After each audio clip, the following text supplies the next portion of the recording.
Yilpiz Mushuk oilasi ichidagi eng mahir ovchi. U eng qiyin joylardami nihoyat ustunlik bilan yo'shirina oladi.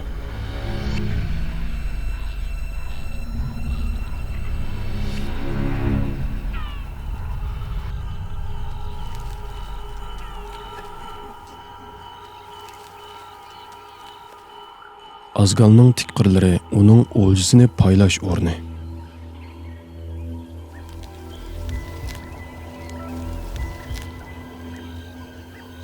Erkak böken yetarlik darajada yaqin.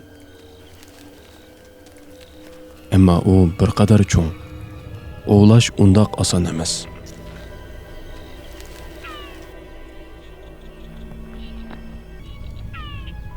Yilpiz sezdirmasdan o'tib ketish kerak. Agar böken uni sizib qolsa, yo'shirin hujum qilish plani mag'lub bo'ladi.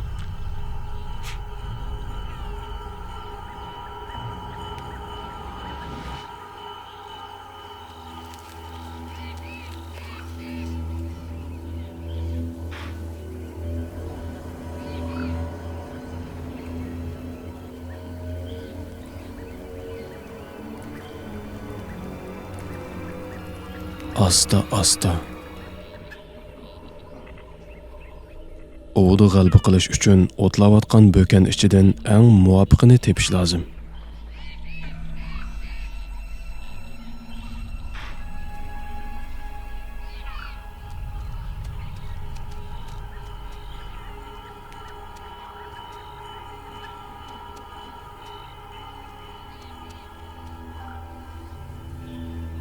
Yoki texmi yaxshisini, ya'ni azgal ichidagi bökenni.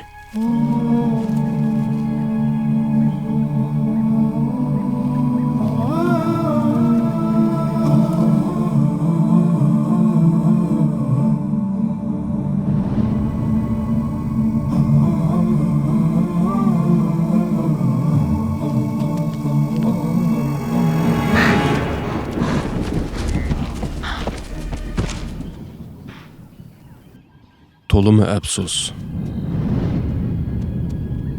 Agar yilpiz bökenni tutalgan bo'lsa, bir haftalik yemaklikka tal bo'lgan bo'ladi. Ammo yanada umid bor. Yangi nishonni tepishning eng tez yo'li ustiga qarash. Ammo bu nihoyat xatarlik.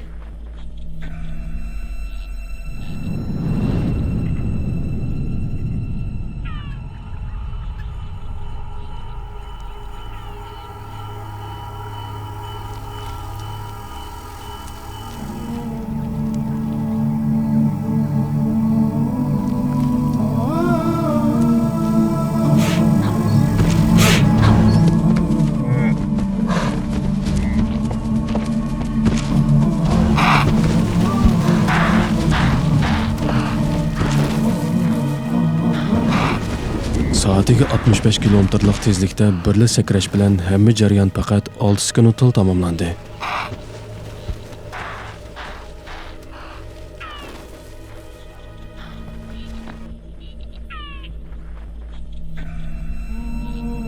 Biroq bu qatimmi muvaffaqiyatli bo'lmadi. Gangrab o'shini yo'qotgan böken yilpiz panjasidan mo'jizalarcha qutulib ketdi.